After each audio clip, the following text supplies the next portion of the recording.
Nos podemos ir eh, trasladando esa intención del legislador para los derechos laborales. Nosotros, para poder llevar un juicio, para poder defender a una persona, ya sea a una empresa o a un trabajador, necesitamos saber los derechos de ambos para poderlos hacer valer en juicio. No tiene caso que empecemos a saber, a ver cómo se elabora la demanda, cómo se ingresa, cómo se contesta, cómo se desahogan pruebas, si no sabemos los derechos de los trabajadores. Entonces, en todas las materias, ustedes lo primero que van a ver son los derechos de los trabajadores, de los derechos de la gente, antes de trasladarnos a ver el procedimiento. Acuérdense que yo les hacía esa diferencia de vocablos, lo que era el derecho sustantivo y el derecho adjetivo, para que ustedes no cayeran en esa confusión, pero siempre vamos a empezar a estudiar los derechos de la gente y después el procedimiento. Entonces nuestra materia y todas las materias se dividen en dos: el derecho sustantivo y posteriormente en el derecho adjetivo. He estado diciéndoles durante estas últimas clases esa diferencia que hay en nuevas palabras para ustedes, en esos nuevos vocablos. Si tienen alguna duda hasta este momento, sino para poder continuar, estábamos hablando, repito, del artículo 20, ese trato diferenciado, de los beneficios que da el artículo 21, el 24, el 25, del 82, y estábamos analizando el artículo 784. Pero vamos a retomarlo un poquito más rápido. ¿Tiene alguna duda del artículo 21, del 21 de la Ley Federal del Trabajo? Dice el artículo 21, se presume la existencia del contrato y de la relación de trabajo entre el que presta un trabajo personal y el que lo recibe. Entonces, ya de entrada, el artículo 21 está dando ese trato diferenciado a favor del trabajador, en contra de la empresa y a favor del trabajador, porque la Ley Federal del Trabajo es muy protectora del trabajador. El artículo 24, nada más para que nos quede claro, nos habla de las condiciones de trabajo que deben constar por escrito y mandata la ley que se harán 2 ejemplares por lo menos, de los cuales uno quedará en poder de cada una de las partes. Cuando menos, normalmente cuando uno entra a trabajar, pues se firman varios contratos, y de esos uno tiene que ser para el trabajador. Las empresas normalmente lo que hacen, no dan esa copia de contrato al trabajador, pero el artículo 21, sabiendo que las empresas se portan de esa forma, tienen este tipo de actitudes contumaces, entonces hace esa advertencia a las empresas para el caso de que no le den ese contrato a los trabajadores. El artículo 25 ya nos establece cuáles son los requisitos mínimos que deben de tener las condiciones de trabajo, las cuales las expresa en un catálogo de 10 fracciones, y empieza a decir esos requisitos son los mínimos que deben de tener esas condiciones de trabajo. Pero las condiciones de trabajo son muy importantes, así es que ustedes tienen que leer ese artículo 25, y lo que corresponde ahorita es que nosotros hiciéramos un ejercicio de las condiciones de trabajo. Ustedes, cuando hagan este tipo de ejercicios, no se vayan al internet, porque es muy fácil bajar del internet y copiarlo. Eso es muy fácil, es lo primero que hace todo el estudiantado. Busca en internet unas condiciones generales de trabajo, las pasa a su hoja de Word y de ahí las toma. Pero nosotros somos abogados, nosotros lo tenemos que elaborar, que crear, que construir. Pero ¿cómo lo vamos a hacer? Pues entonces nos trasladamos al artículo 25, abrimos una hoja de Word, le vamos a denominar condiciones de trabajo y vamos a especificar párrafo por párrafo de lo que nos digo, fracción por fracción, de lo que nos vaya diciendo la ley, y esas van a ser nuestras condiciones de trabajo mínimas. mínimas. Si nosotros respetamos las 10 fracciones, vamos a cumplir con unas condiciones de trabajo mínimas. Pero eso no quiere decir que no podamos poner más condiciones. Podemos establecer más condiciones, pero siempre y cuando contenga estas mínimas condiciones que establece la Ley Federal del Trabajo.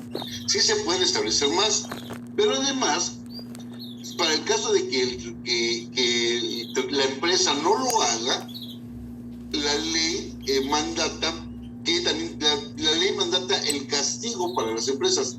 Estábamos leyendo la semana pasada, y hasta ahí nos quedamos, porque estábamos leyendo el artículo 784 de la Ley Federal del Trabajo. ¿Quieren apoyarme con el artículo 784, por favor? Primero el 21 y después el 784. Por favor, el licenciado Alonso y después la licenciada Zaida.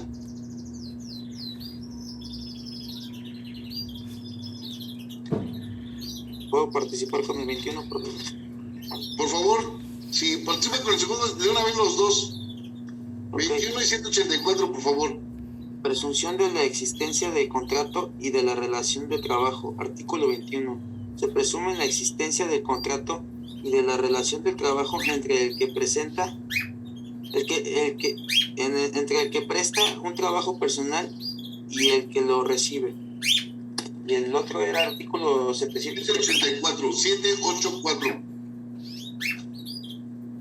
Y el artículo 784 nos dice en qué caso el tribunal eximirá de la carga de la prueba al trabajador. Artículo 784. El tribunal eximirá de la carga de la prueba al trabajador cuando por otros medios es posible de llegar al conocimiento de los hechos, y para tal efecto, a petición del trabajador o de considerarlo necesario, requerirá al patrón para que exhiba los documentos que de acuerdo con las leyes tiene la obligación legal de conservar en la empresa, bajo el apercibimiento de que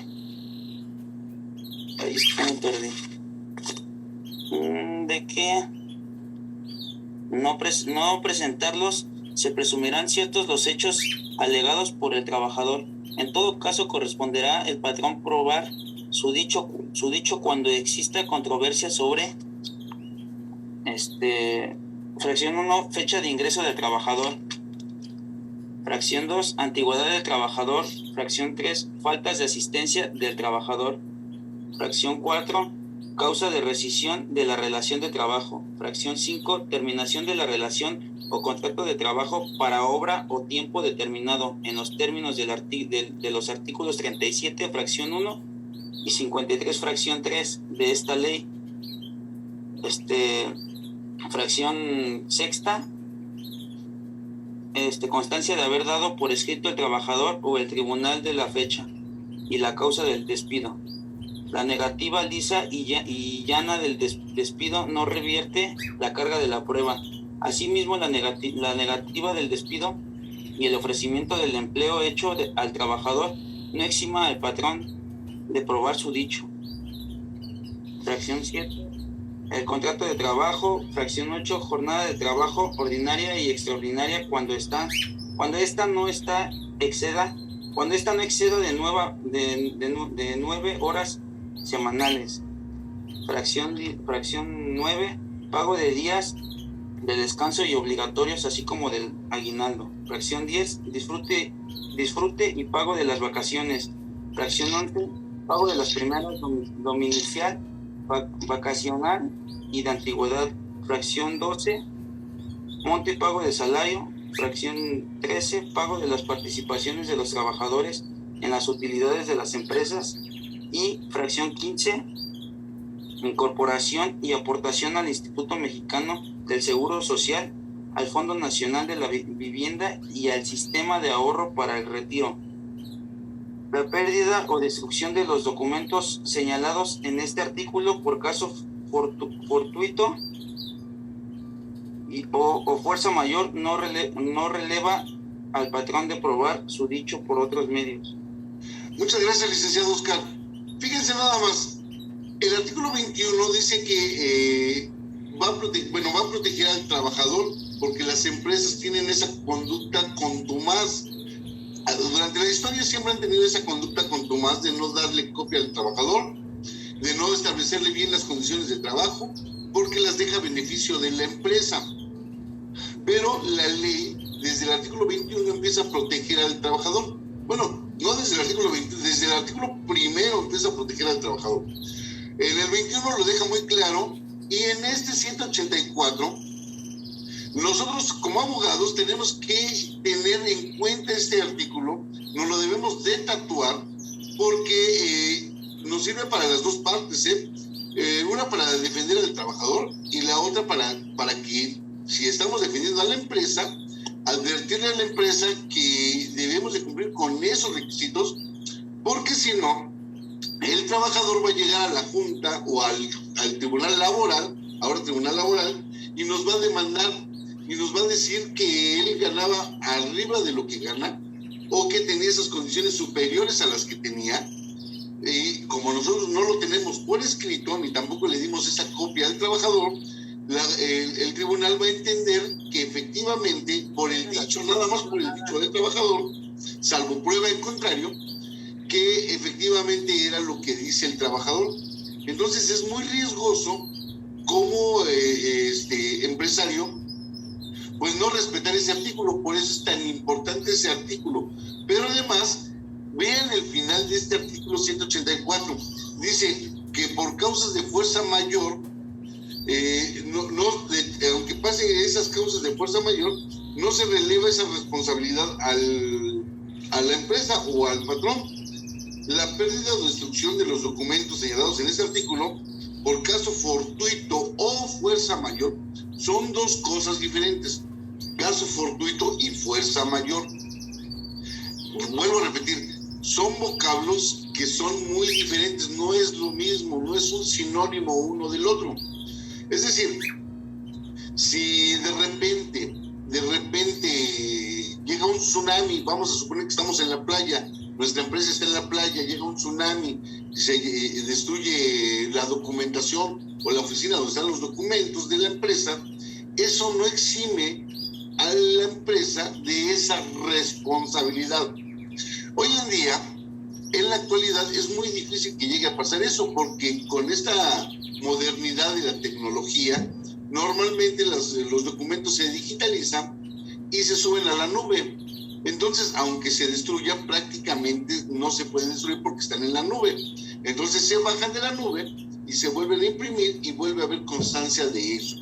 Pero suponiendo que haya un incendio, que queme las cosas, llegue un tsunami o que venga un sismo y destruya el inmueble, se caiga el inmueble, eso no releva a la empresa o al patrón de esos documentos, de la existencia de esos documentos. Entonces nosotros, si somos abogados de la empresa, tenemos que prever ese tipo de situaciones, porque si no va a ir en contra de la empresa, es que la empresa les está pagando a ustedes por asesorarla. Entonces es muy importante que ustedes tengan conocimiento de ese artículo y se lo tatúen para poder defender ya al trabajador o ya a la empresa. Hasta este momento, ¿tienen alguna duda? Perdón, profesor, con eso cerramos este tema. Del artículo 21, ¿verdad? ¿Es el que debemos de tatuar? No, el 184. Ok, gracias. El 184 con todas sus fracciones, porque no releva, es tan importante porque no releva a la empresa o en un juicio, ya si nos demandan y estamos en un juicio, y nosotros no podemos llegar como apoderados o como abogados a decir, es que los documentos se perdieron porque hubo un sismo, es que los documentos no están porque se incendiaron, o es que no están porque hubo una tragedia y se perdieron, o entraron a robar esos documentos. No podemos llegar con ese tipo de pretextos, porque la ley nos sanciona y nos dice a sabiendas, desde antes de que inicie la relación, si no tienes esos documentos, es tu responsabilidad. Entonces nosotros tenemos que ver la forma de cómo conservar esos documentos. Por eso dice que por eso dice la ley que los contratos mínimo se deben de firmar por duplicado mínimo.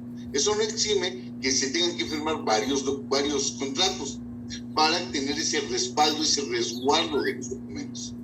No sé si ustedes hayan ingresado a laborar en alguna empresa en donde les hacen firmar 3 o 4 contratos que y les llegan a entregar su ejemplar, y otras empresas ni siquiera entregan el ejemplar, pero se quedan con esa cantidad de contratos porque los guardan precisamente para evitar una sanción al 184 de la Ley Federal del Trabajo. ¿Quién más quiere participar? ¿O eso sería todo, licenciada Rebeca? Sí, profesor. Dice aquí también, vi en uno de las fracciones, de los párrafos, no, más bien de las fracciones, donde habla acerca del PTU. Por ejemplo, en las contratadoras no se daba, o sea, se dan las prestaciones mínimas, y luego porque yo trabajé para una subcontratadora. Entonces, nos daban las prestaciones mínimas, pero nunca percibíamos el de las prestaciones o por parte de las utilidades o el PTU. Entendiendo ya con las jurisprudencias y lo que nos puso el ejercicio, pude notar de las actividades, o sea, súper listos, porque nos ponían como empleados de confianza. Y, por ejemplo, yo coordinaba un equipo. Entonces, de acuerdo a esta jurisprudencia, pues sí, tenía actividades de personal de confianza. Entonces, un personal de confianza, pues no tiene estas prestaciones, o las de, por ejemplo, veía del PTU, más que las prestaciones mínimas. Sí, fíjese que cuando veamos ese tema, la participación de los trabajadores en las utilidades en las empresas, vamos a ver ahí un fenómeno muy raro que está pasando, pero hay una responsabilidad compartida. Una responsabilidad por parte de los trabajadores y otra responsabilidad por parte de la empresa. Obviamente la empresa pues es un ganar y ganar, no pierde, porque gana y gana. El problema es el desconocimiento de los trabajadores en ejercer ese derecho, pero ya lo veremos más adelante y vamos a ver lo complejo que es que se puedan pagar en la realidad la participación de utilidades. Prácticamente o desafortunadamente tiene que haber una reforma necesaria para que se haga realidad la participación de las utilidades en las empresas. Pero ya lo veremos cuando estemos viendo la participación de utilidades, porque si no nos vamos a salir un poquito del tema y vamos a hablar de chile, mole y piquín, dicen por ahí. Hasta este momento, ¿tienen alguna duda? ¿Alguien que tenga alguna duda antes de pasar a otro tema? Porque con esto cerramos esta parte y vamos a empezar a hablar al respecto de los contratos. ¿No tienen dudas? Yo tengo una duda, profesor. Dígame, licenciada. ¿Me escucha? Sí.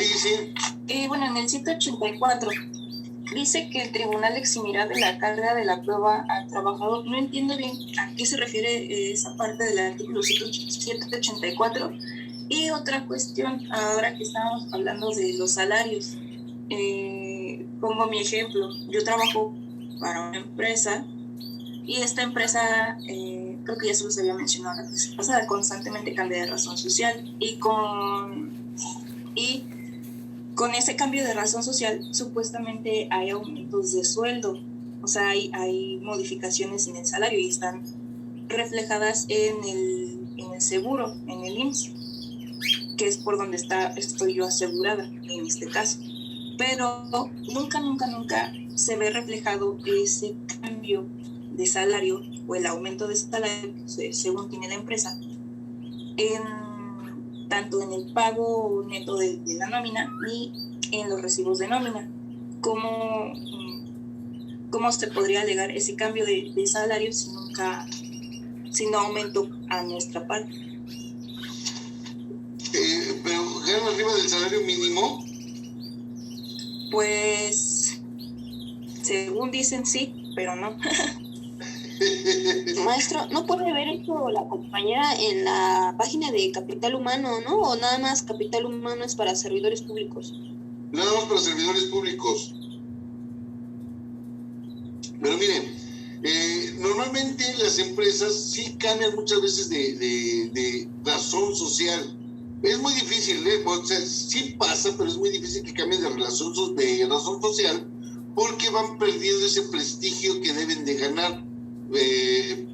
Para tener una relación comercial, pues obviamente los clientes, cuando vas cambiando de denominación, pues como que empiezas a perder credibilidad como empresario. Entonces no es muy recomendable, aunque sí lo llegan a hacer las empresas para evadir alguna responsabilidad, pero tienen algo que se llama un registro patronal, y ese registro patronal es muy difícil que lo lleguen a modificar, aún con el cambio de razón social. Pueden estar cambiando de razón social, pero el registro patronal es muy difícil que mute. Entonces siempre hay una relación para tenerlos identificados. Además, al trabajador no le importa saber cómo se denomina la empresa o cómo se llama o quién es tu patrón. Ya lo veíamos también la semana pasada, porque el trabajador lo único que le interesa es saber el lugar a donde laboró. Dice la ley que el trabajador, cuando no conozca la denominación de la empresa o quién es el dueño de ese lugar en donde laboró, lo único que tiene que manifestar es a qué se dedica la empresa y dónde laboró el trabajador. Entonces, aunque no tenga documentos, si ponemos en marcha ese artículo 21, ese artículo 184, en donde la empresa no les da ni el contrato o no les da las condiciones generales de trabajo y los llega a despedir cuando ustedes demanden, atendiendo a ese 184 y ese artículo 21, la Junta va a dar por hecho que ustedes ganaban o tenían las prestaciones que dicen que tenían, iba a ir en contra de la empresa.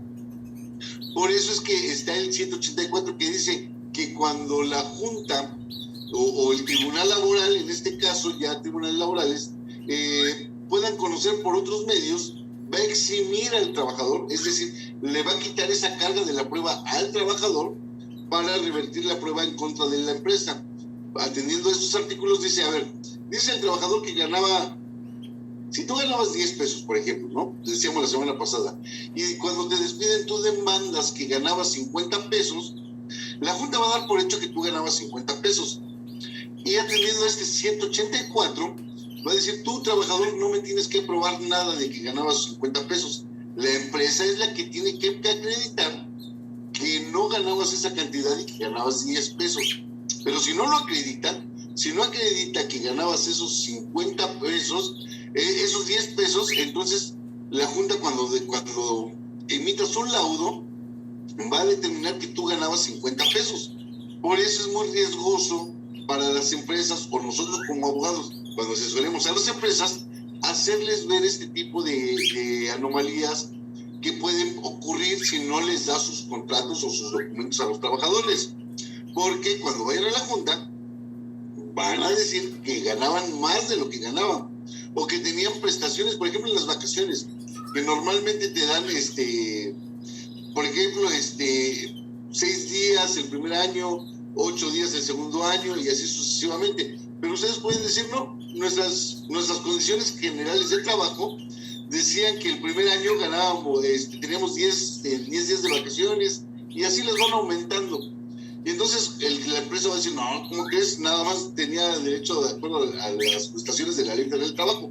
Pero como son mínimas las prestaciones de la Ley Federal del Trabajo, no impide que el trabajador pueda tener prestaciones superiores a las establecidas en la Ley Federal del Trabajo. Entonces, si ustedes mencionan que tenían prestaciones esas superiores, el Tribunal Laboral va a dar por hecho que ustedes tenían esas prestaciones superiores y le va a imponer la carga de la prueba a la empresa para que ella acredite que no ganaban esa cantidad, que esa cantidad no se ganaba. Pero por eso, vuelvo a repetir, como abogados tenemos que asesorar a la empresa para que no sucedan ese tipo de anomalías, esas deficiencias. ¿Estamos? ¿Alguna duda? Profe, yo. Adelante, licenciada. ¿Y qué pasa si en una empresa no te dan el seguro, pero en esa empresa haces como cosas peligrosas? Bueno, ya con esta modernidad que hay de la tecnología, se pueden hacer denuncias incluso hasta anónimas. Tú puedes hacer tu denuncia con nombre y apellido, en el Seguro Social o en la Inspección Local de Trabajo. ¿Se acuerdan que estábamos viendo el 523, en donde decíamos que esas son las autoridades del trabajo? Si nosotros leemos las facultades que tiene la Inspección Local de Trabajo, van a la empresa y le hacen una visita de inspección, ya ordinaria o ya extraordinaria, atendiendo a la gravedad del asunto. Pero si dices que hacen cosas peligrosas, prácticamente estarían yendo con una inspección extraordinaria. ¿Cuál es la diferencia de una inspección ordinaria y una extraordinaria? Que en la ordinaria, que no es tan grave, le dejan un citatorio y le avisan a la empresa que le van a hacer una visita de inspección, y entonces le dan tiempo a la empresa de que corrija sus situaciones. Pero cuando se trata de cosas graves, llega la autoridad del trabajo, la inspección de trabajo, y les hace la inspección al momento. Llega, les notifica y en ese momento les hace la visita de inspección. Y si encuentra esas anomalías, la inspección de trabajo tiene dos posibilidades. Una, que le dé un término para que corrija esas anomalías, o la otra, le abre un procedimiento sancionador y la sanciona. Ese es por un lado de la Inspección Local de Trabajo. Y por el otro lado pueden denunciar en el Seguro Social a esa empresa, ya sea con nombre y apellido, que eso es lo que no les recomiendo como trabajadores, porque se van a meter en problemas con la empresa y pueden ser despedidos. Pero sí pueden hacer su denuncia de manera anónima. Y ya entonces la empresa tendrá que ver con el Instituto Mexicano del Seguro Social y con la Dirección de Inspección de Trabajo. Hay en cada estado de la República hay direcciones e inspecciones locales de trabajo, pero a nivel federal está la Inspección Federal del Trabajo. Si ustedes googlean, van a encontrar ese tipo de inspecciones que sí están, pero sus funciones están reguladas en la Ley Federal del Trabajo. Si buscan la inspección, váyanse a su índice y busquen Inspección Local de Trabajo, y ahí van a encontrar las facultades que tiene esta autoridad para investigar y sancionar a las empresas. Si se van al 992, van a encontrar ahí tipos de sanciones para las empresas que ya con las reformas se hicieron un poquito gravosas para la empresa, pero todavía falta que se les sancione con más rigor a las empresas para evitar que tengan ese tipo de actitudes. Antes de las reformas, las sanciones eran muy irrisorias. Es decir, si descubrían que tú habías transgredido la ley, te ponían una sanción que era muy, muy irrisoria, eran de burla, porque eran muy poquitas. Muy poquito el monto de la sanción. Ahorita ya son un poquito más fuertes las sanciones, entonces ya están como que medio actualizadas, pero aún así hace falta sanciones más ejemplares. Vean, busquen ahí en su índice, está por ahí del 600 y tal, pero vean en su índice y traten de buscar la Inspección de Trabajo. En su Ley Federal de Trabajo, Artículo 540. Ahí está, el artículo 540 es el que nos habla de la inspección del trabajo. Pero acuérdense que hay dos tipos de inspección. Acuérdense que el artículo 123, apartado A, hace ese trato diferenciado entre las autoridades locales y las autoridades federales. Pero en ambos campos está la inspección de trabajo. En la inspección de trabajo local y la inspección de trabajo federal. ¿Alguna otra duda, licenciada? No, profe, muchas gracias. Bueno, ¿tienen alguna duda? Porque vamos a cerrar el tema y vamos a pasar a otro tema.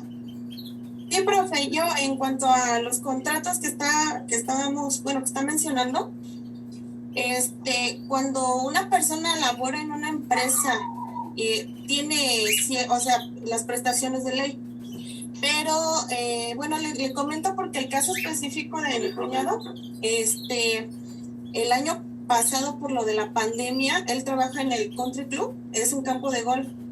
Ellos tienen su sindicato, pero les dijeron que tenían que firmar otro contrato, que porque por lo de la pandemia, les comentaban a ellos que les iban a bajar las prestaciones, o sea, la cantidad de monetaria que le dan de aguinaldo y todas esas cosas.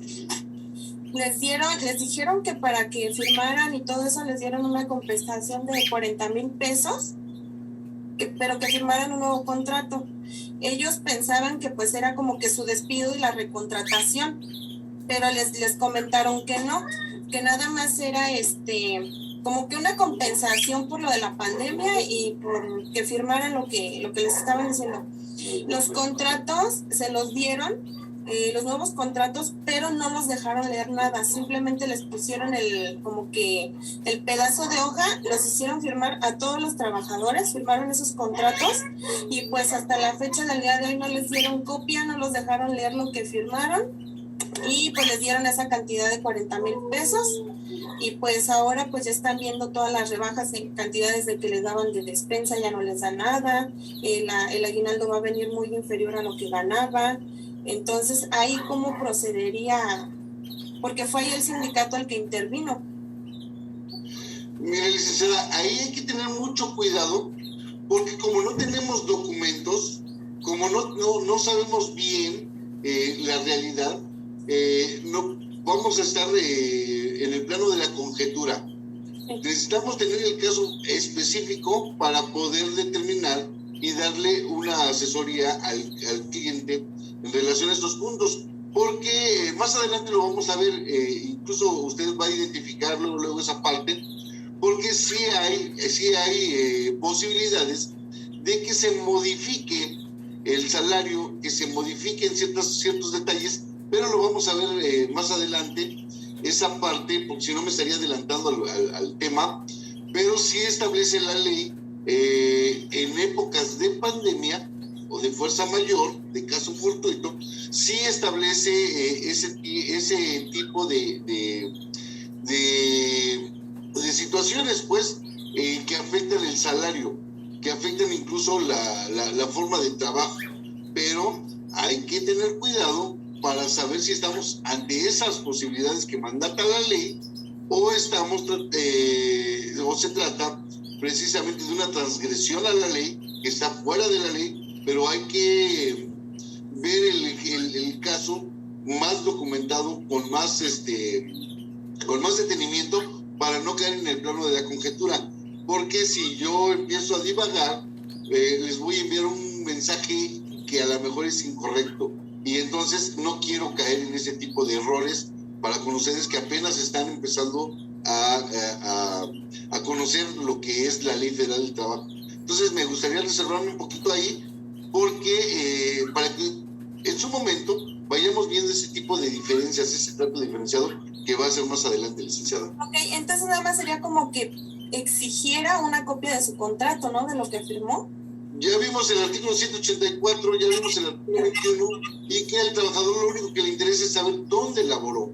Okay. ¿Dónde laboró, señalar el domicilio y a qué se dedica la empresa? Ok, perfecto. Muchas gracias. Sí. ¿Alguien más tiene alguna duda?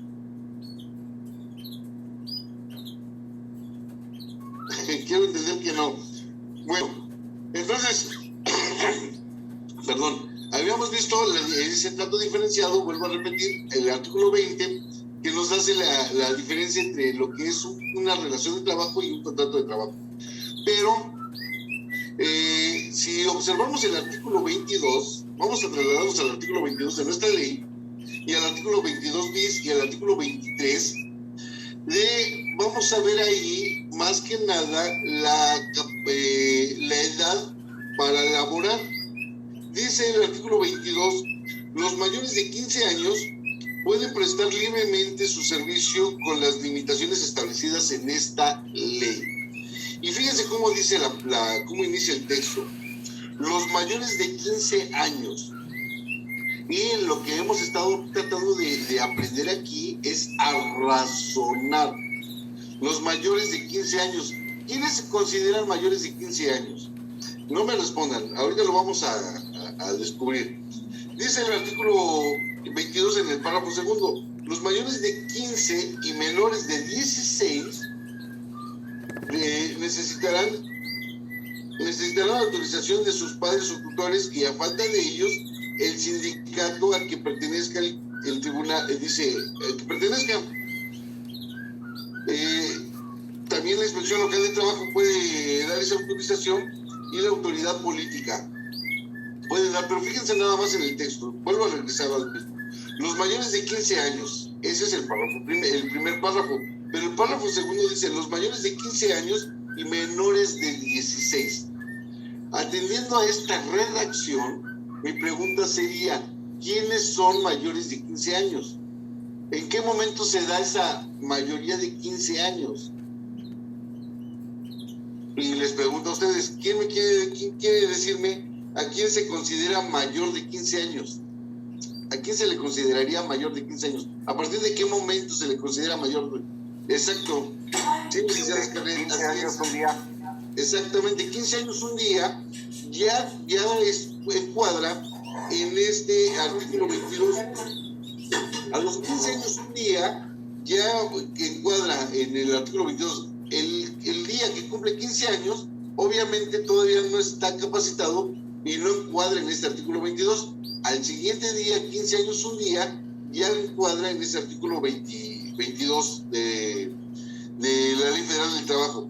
Entonces, nos está diciendo este artículo que la edad laboral es a partir de la mayoría de los 15 años, es decir, 15 años un día ya estamos autorizados para poder contratar o para poder trabajar en una empresa. 15 años un día son es la edad mínima que se debe de tener para poder trabajar o para poder contratar a una persona para que realice ciertos trabajos, pero contratar a un tipo de personas con esa edad tiene sus ventajas para el trabajador y sus ventajas para el patrón. Y se entiende por qué existe este trato diferenciado. Dice el artículo 22 bis, queda prohibido el trabajo de menores de 15 años, no podrá utilizarse el trabajo de mayores de esa edad y menores de 18 años que no hayan terminado su educación básica obligatoria, salvo los casos que se apruebe la autoridad laboral correspondiente en que a su juicio haya compatibilidad entre los estudios y el trabajo. Pero ahora, lea con detenimiento ese artículo 22, porque nos habla de una prohibición, mandata una prohibición, mandata prohibir el trabajo de menores de 15 años. Es decir, destierra de la Ley Federal del Trabajo esa posibilidad de que contraten agentes menores de 15 años. Destierra esa posibilidad. No se puede contratar a personas menores de 15 años. Pero además dice que deben de terminar su educación básica obligatoria. Ahora, la educación básica obligatoria es hasta el bachillerato. Tienen que haber terminado su bachillerato porque esa es la educación básica. Por eso le digo, pónganle atención a los vocablos porque la educación básica es hasta el bachillerato. Y además, el trabajo que desarrollen debe ser compatible con sus estudios. No se les puede poner un trabajo de adultos a este tipo de personas. Tienen sus limitantes. Si vemos el artículo 23, dice que cuando las autoridades del trabajo detecten trabajando a un menor de 15 años fuera del círculo familiar, ordenará que de inmediato cesen sus labores. Y aquí hay que hacer una cuestión. Hay una industria que se llama industria familiar, que también la establece la Ley Federal del Trabajo.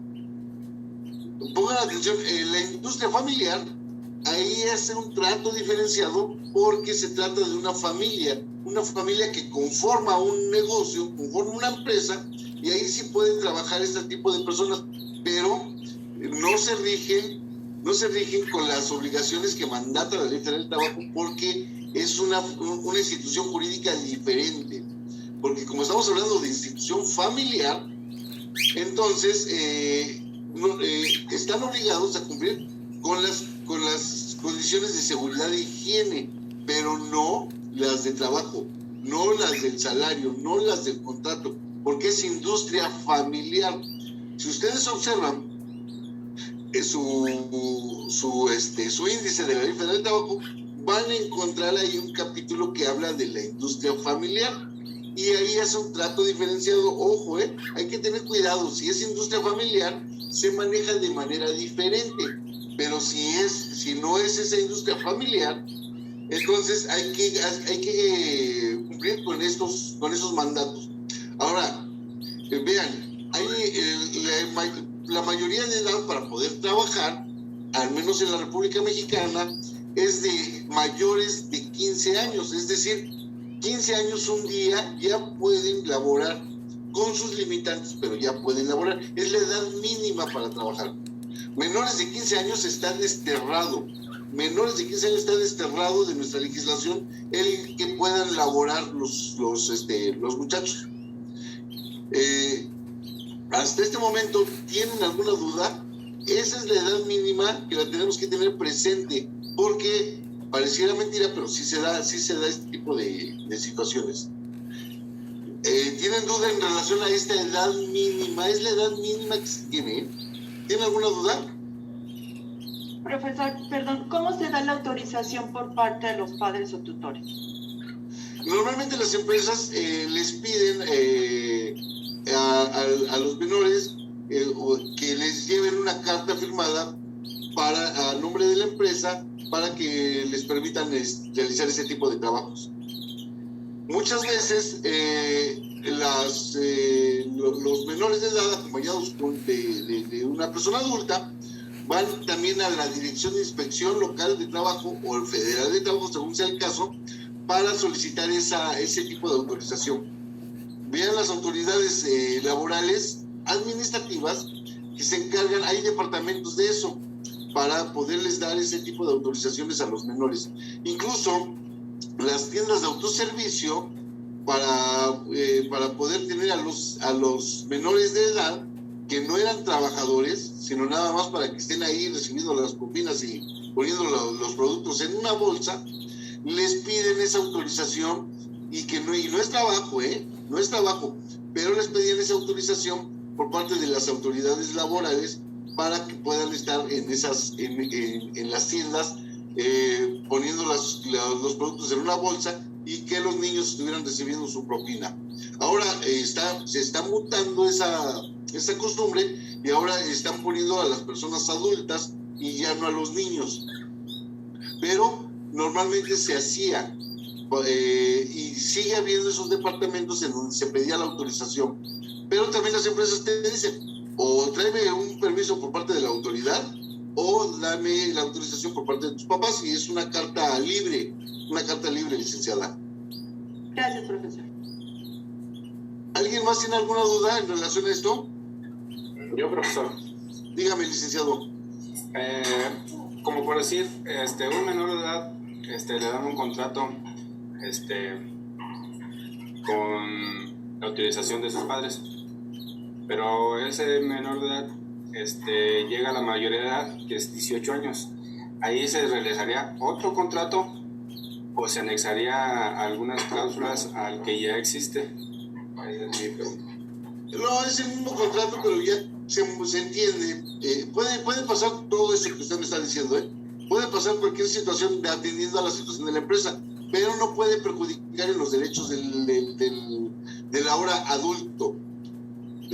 Porque inicia la relación laboral cuando era menor de edad, sus condiciones de trabajo eran otras, y cuando es adulto cambian esas condiciones de trabajo, pero puede continuar con ese mismo contrato, pero ya de adulto, pero no le afecta nada haber firmado ese contrato, sino nada más que las condiciones cambiaron. Tanto para el patrón, Contrato. tanto para el patrón como para el trabajador. Exactamente. Volvemos a lo mismo. Atendiendo al artículo 21 y al artículo 184. ¿No? Entonces, pero también se puede dar que firmen un nuevo contrato, eso no impide nada, pero también le tiene que respetar esa antigüedad al trabajador. No puede ir en su perjuicio.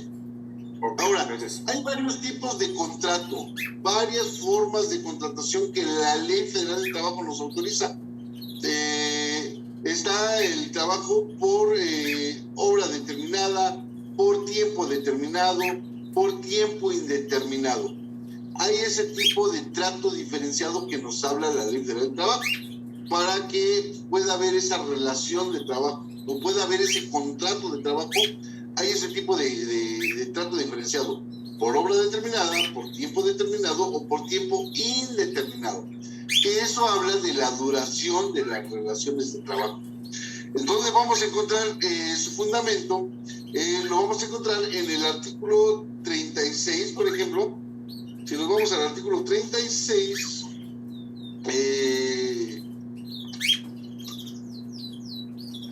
nos habla, en el capítulo 2, a partir del artículo 35, nos habla de la duración de las relaciones de trabajo.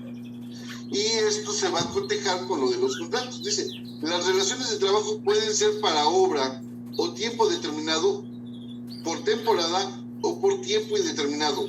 Y en su caso, podrán estar sujetos a prueba o a capacitación inicial. A falta de estipulación expresa, la relación será por tiempo indeterminado. Y este juego de palabras, ojo, este juego de palabras, tienen que tener mucho cuidado. Si somos abogados de la empresa, debemos de tener mucho cuidado al realizar los contratos para determinarlo, porque muchas veces queremos tener trabajadores por obra determinada o por temporada o por un escaso tiempo, pero si no sabemos redactar nuestros contratos, si no sabemos especificarlos, puede ser que estemos contratando a personas por tiempo indeterminado. Y eso marca una diferencia, porque si no sabemos realizar nuestros contratos, le vamos a imponer una carga a las empresas de estar contratando gente ya fija. Si nos logran acreditar, porque nos van a decir, si no sabemos hacer un contrato y cuando nosotros creamos que ya terminó la fecha de vencimiento de ese contrato, el trabajador nos puede demandar el despido injustificado porque tenía una relación de trabajo por tiempo indeterminado. Y si logra probar las deficiencias que nosotros realizamos en los contratos, entonces el Tribunal Laboral nos va a sancionar y le va a dar la razón al trabajador y lo va a tomar como un trabajador de base o un trabajador de tiempo indeterminado. Y ese de tiempo indeterminado, si nos demanda y la Junta le da la razón, obviamente le tenemos que pagar los salarios caídos que dejó de percibir desde el día en que se dijo despedido. Por eso es importante que nosotros hagamos los contratos con el mayor detenimiento, pues, con la mayor explicación posible. Les envié una serie de contratos, no para que los estudiaran, para que los observaran y los cotejaran esos contratos con el contenido de su ley, con el contenido de la ley, para que los fueran observando poco a poco. Lo que normalmente hacen otros maestros, que no hago yo, es que les piden a ustedes que elaboren un contrato de trabajo. Ya se los pueden pedir uno de cada uno o les pueden pedir un contrato específico. Yo no. Yo lo que hice es bajar esos contratos de la web, porque es lo mismo que van a hacer ustedes, y se los envié para que ustedes los cotejaran. Lo que dice el contrato más lo que dice su ley. Ahora, vamos a ver la visión del abogado. Vamos con una visión de abogados, ¿vale? ustedes, vamos a suponer que tenemos un contrato por obra determinada y se cumple ese contrato.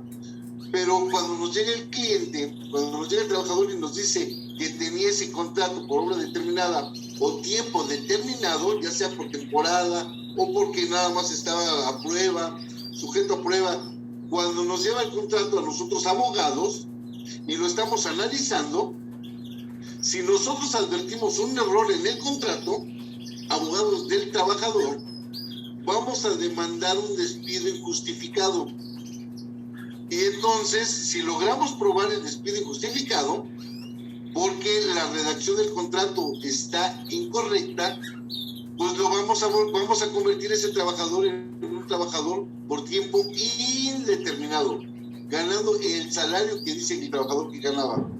Por eso es la responsabilidad del abogado de saber redactar, de determinar ese tipo de supuesto que nos está diciendo la ley, de los que existen. Ese para hora determinada, para tiempo determinado, para prueba. Entonces tenemos que especificarlo de manera muy clara, muy precisa, clara y precisa. Son dos cosas totalmente diferentes, porque hay mucha responsabilidad. Ahora, uno normal dice, bueno, sí, es un trabajo por tiempo determinado, o es un trabajo por tiempo determinado, o es un trabajo por temporada. Pero acuérdense que la gente busca trabajos y nada más se encuentra ese tipo de trabajos. Entonces, ¿qué es lo que quieren los trabajadores? Pues ser un trabajador por tiempo indeterminado. Eso es lo que está buscando la gente. Las empresas no. Por eso nosotros como abogados tenemos que analizar y pasar por la lupa ese contrato que les hicieron para saber si podemos o hay posibilidades de convertir ese trabajador en un trabajador por tiempo indeterminado, para que sea un trabajador de base, para que no lo puedan despedir en el futuro. Ya se fijaron la responsabilidad que se tiene al momento de redactar. Ahora, dice el artículo 39, si vencido el término en que se hubiese fijado subsiste la materia de trabajo, la relación quedará prorrogada por todo el tiempo que perdure dicha circunstancia. Es decir, no porque si nosotros contratamos a una persona por tiempo determinado, vamos a especificar por qué es por tiempo indeterminado. ¿Por qué debe de ser por tiempo indeterminado? Porque si subsiste, atendiendo al artículo 39, si subsiste ese trabajo, pues entonces lo tenemos que prorrogar ese contrato.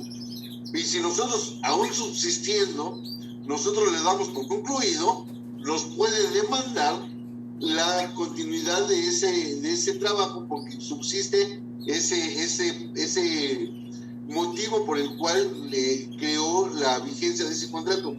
Dice, si vencido el término en que se hubiese fijado, subsiste la materia de trabajo, la relación quedará prorrogada por todo el tiempo que perdure dicha circunstancia.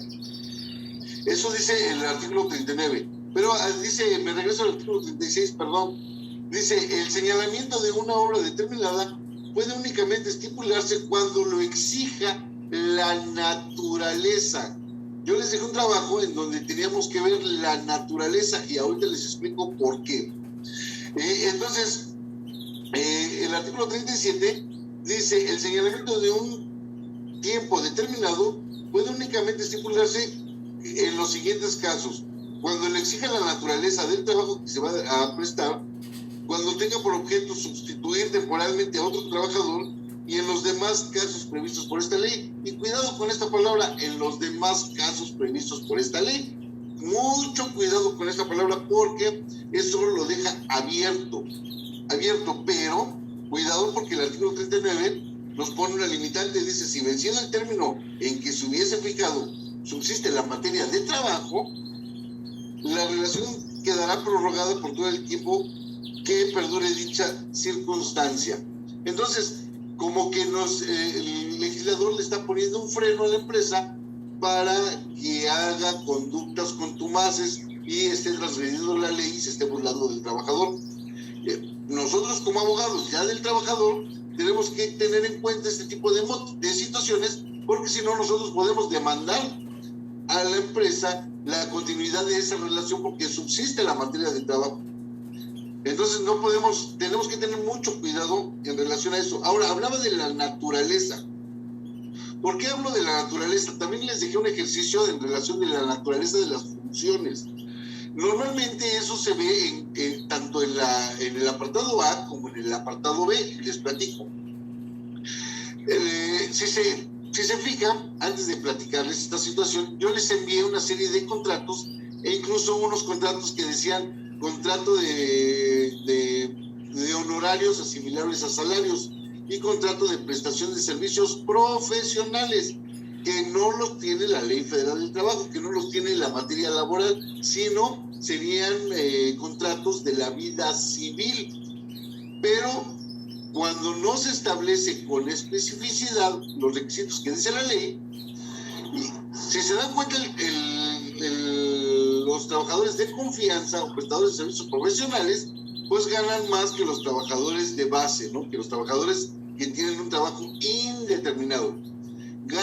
Tienen un salario superior, pero cuando los quieren despedir, este tipo de trabajadores, normalmente cuando llegan con el abogado, y fíjense, pongan atención, cuando llegan con el abogado lo que va a hacer va a estudiar ese contrato, y si las funciones que desempeñaba no son las que para las cuales fue contratado, entonces lo que va a hacer el abogado va a demandar la reinstalación de ese trabajador y va a demandar la base, va a demandar ese tiempo indeterminado.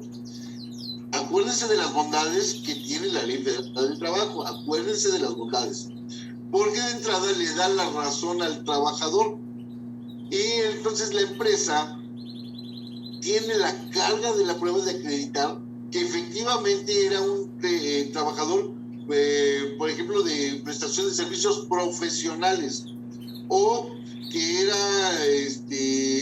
que tenía honorarios asimilables a salarios, porque muchas veces esos contratos que la autoridad laboral conoce de ese tipo de juicios y las empresas o las dependencias gubernamentales no logran acreditar las funciones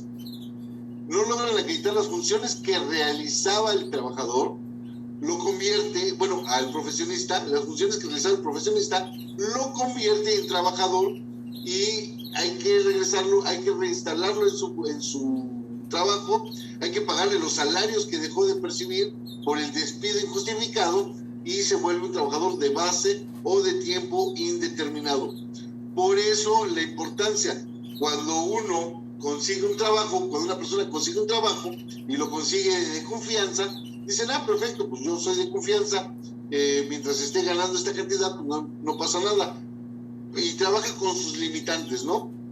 De la seguridad social y todo eso, con esas limitantes. Pero cuando lo despiden, lo primero que hacen estas personas que tienen ese trabajo de confianza o ese tiempo determinado o por tiempo determinado, lo que hacen es que demandan a la empresa el despido injustificado porque se consideran de tiempo indeterminado o trabajadores de base.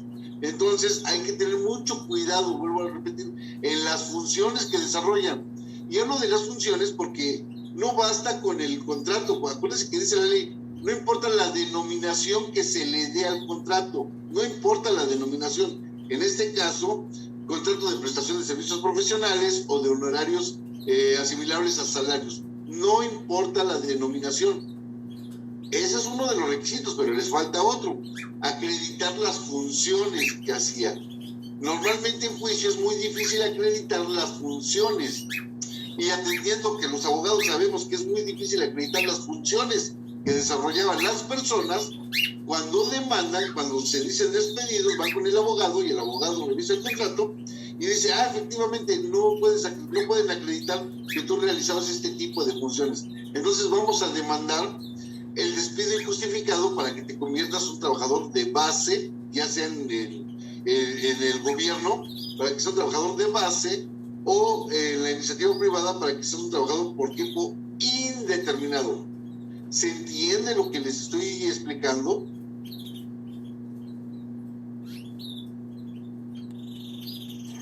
Sí, profesor. Sí, profesor.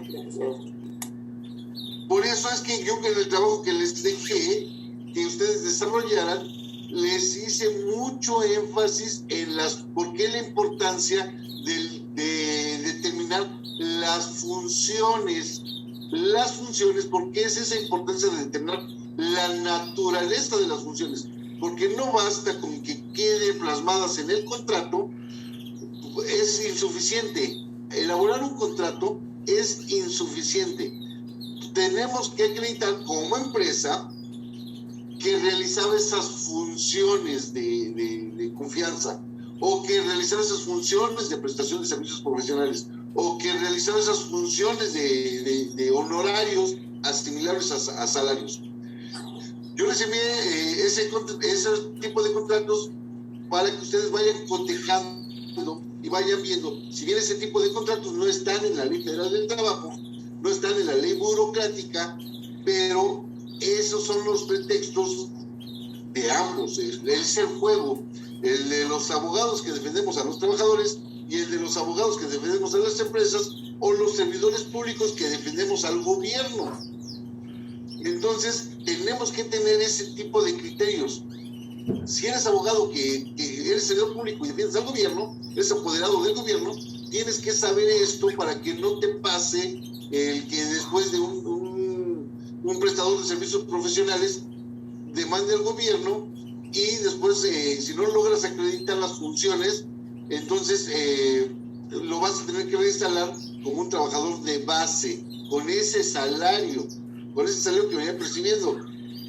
Y si eres abogado de ese trabajador y el apoderado de la dependencia no logra acreditar las funciones, entonces pues vas a lograr que el trabajador pues tenga lo vas a convertir en un trabajador de base con ese salario. Obviamente pues le vas a cobrar, porque para eso trabajamos, ¿no? Para ganar dinero. Y entonces esa es la importancia que tiene de determinar la naturaleza de las funciones. No lo que me expresaron ustedes en su trabajo, sino esta que les estoy diciendo. Yo creí que ustedes lo iban a descubrir, pero bueno, estamos aprendiendo esta noble materia, y es natural que no les haya quedado tan claro, pero no sé si ahorita, con esa explicación, ya les quedó clara esta situación. ¿Se entiende esta situación entonces? ¿O podemos pasar a otro punto? Bueno, yo... Adelante, licenciada Nolasco. Ok, buenas tardes, buenos días, profesor. Yo sí, de hecho, en el trabajo que elaboré, estuve investigando varias cosas de acuerdo a mi criterio, pero la verdad es que sí, está mal. Y bueno, ahorita ya con lo que nos explicó, pues ya quedó claro cuáles eran la naturaleza de las funciones. Gracias. Sí. ¿Alguien más que quiera participar aparte de la licenciada Nolasco? Yo tengo una duda, profesor. Perdón, adelante el compañero. Ok, gracias. Sí, profesor, a ese respecto, lo que nos mandó en el cuestionario, precisamente aquí habla de determinar la naturaleza de las funciones desempeñadas, y obviamente nos mandó las 3 jurisprudencias y las 3 leyes aisladas que hablaban de lo mismo, que obviamente a lo mejor en tu contrato de trabajo dice que eres contratado como persona de confianza y estás elaborando funciones de base, ¿no? Entonces, obviamente ya como usted lo acaba de comentar, mediante un despido, pues ya puedes alegar en tu demanda o que te vuelvan a reinstalar, y obviamente que tu jornada laboral, o más bien tu relación de trabajo, sea como indeterminado, ¿no? El trabajo. Y otra duda, profesor, que tengo ahí a ese respecto es, no es de esto mismo, pero también habla de un trato diferenciado. En el cuestionario también nos mandó usted en lo de respuestas de falso verdadero, ahí lo del artículo 3 de la Ley Federal de Trabajo, que establece términos de igualdad, que salvo en algunos casos no podrá establecerse distinciones entre los trabajadores por motivo de raza, sexo, credo, religión, doctrina, política o condición social. Ahí tuvimos así como que un pequeño, ¿cómo le diré?, debate con algunos compañeros en que si era falso o si era verdadero. Para mí es verdadero, pero bueno, ahí creo que nos puso algunas trampitas ahí en ese cuestionario y sobre todo en esas preguntas. ¿Y cuál es la pregunta, licenciado? Si es verdadero o es falso. No, licenciado, todas esas redacciones son extraídas de la Ley Federal del Trabajo y plasmadas ahí. Obviamente, como usted bien lo dice, tiene un truco. Precisamente la intención era que ustedes cotejaran ese texto con su ley y advirtieran cuál es el error, si era falso o era verdadero, porque esa es parte de nuestro trabajo. Nosotros como abogados debemos de fijarnos en el mínimo error para hacerlo valer. En el mínimo, les estoy diciendo del contrato, de los errores que tenemos los abogados para al determinar de manera clara y precisa. Eso es nuestro trabajo. Indagar, investigar, leer. Yo les he estado insistiendo muchas veces que cercenemos la ley, que ¿podrían apagar su micrófono, por favor? Por eso, pero que desglosemos los artículos, ya les di un ejemplo de cómo se desglosan los artículos, ya platicamos de la importancia de desglosar un artículo, y que una vez que desglosamos el artículo, todo las preguntas que empiezan a surgir, a emanar del desglose, nosotros tenemos que acostumbrarnos a desglosar los artículos. Cada que estudiamos un artículo tenemos que desglosarlo.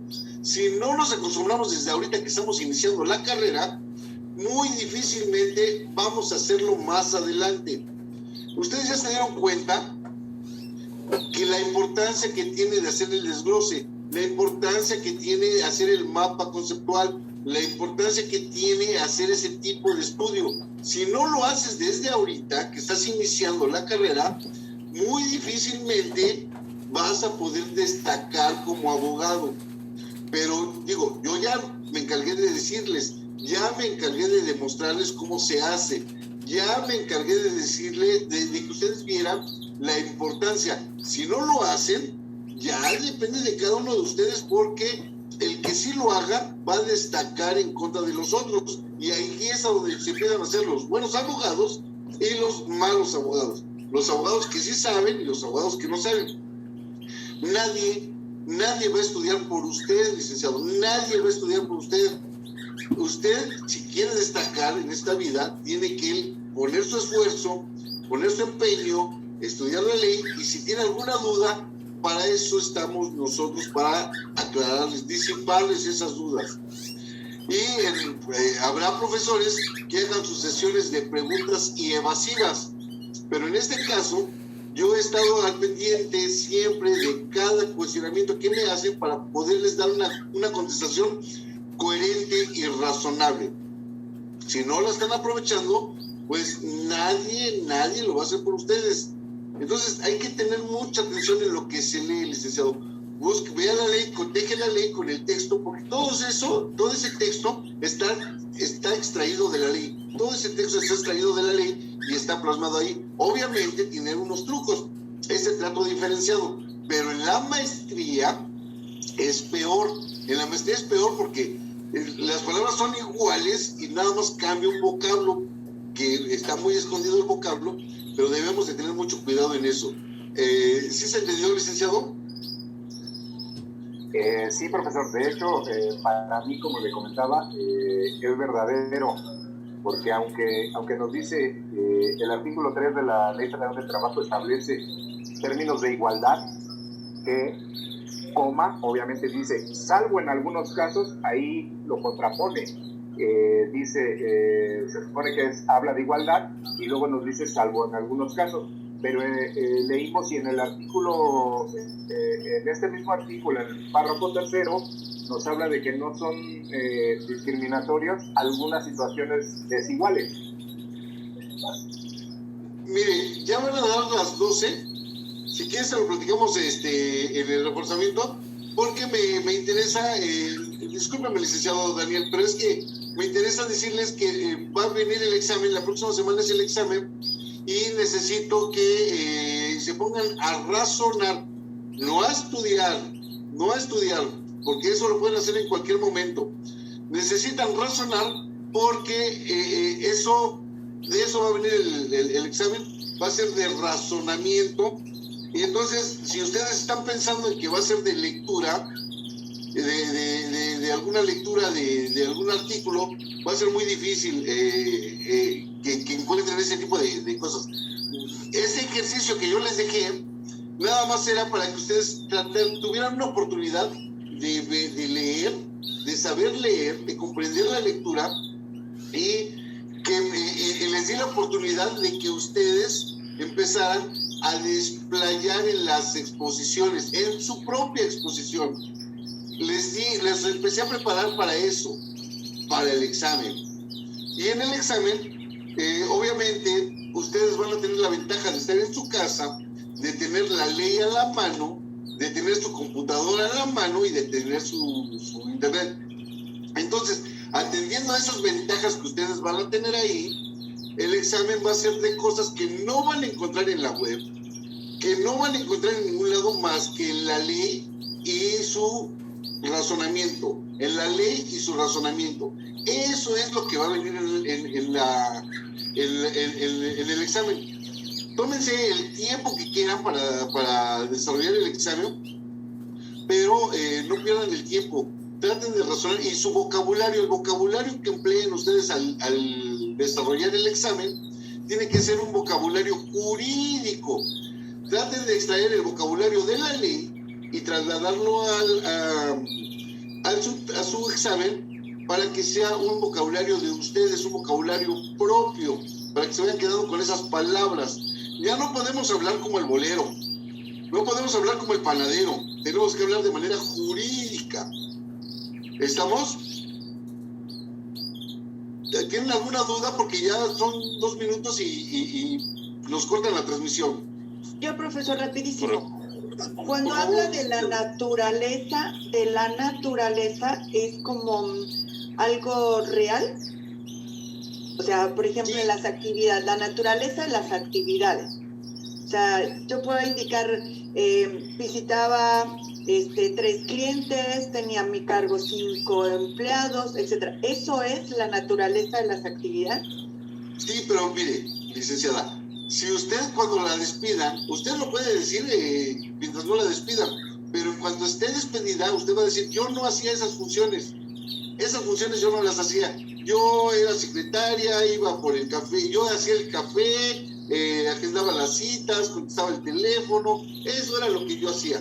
Pero jamás va a llegar y decir, sí, yo tenía personal a mi cargo, esto, lo de aquello. En un juicio no va a decir eso. Eso va a dejar que la empresa o que la dependencia lo acredite. Usted se va a aferrar a decir, bueno, sus clientes se van a aferrar a decir que ellos eran secretarios, que hacían el café, que iban por los mandados, que contestaban el teléfono, que agendaban las citas, pero nunca que hacían ese tipo de funciones. Por eso decía la importancia de determinar las funciones. Ok. Gracias. No, pero licenciada, no es regaño, yo así hablo, discúlpeme. No, está perfecto. El tema es lo que usted mencionaba del lenguaje jurídico. O sea, entenderlo. Pero sí hay términos, y bueno, voy tomando nota. Cuando lo que mencionaba, incluso la compañera lo mencionaba, ¿no? De la naturaleza de las actividades. O sea, acostumbrarnos a ese lenguaje jurídico. Entonces, es lo que estoy haciendo, tratando de entender. Ok, licenciada. Les envío un fuerte abrazo. Pues ya son las 12, está, yo creo que ya el otro profesor, y no quiero abusar del tiempo del profesor. Cuídense mucho. Ok, profesor, gracias. Gracias, profesor. Participación, profesor. Gracias, profe. Profe,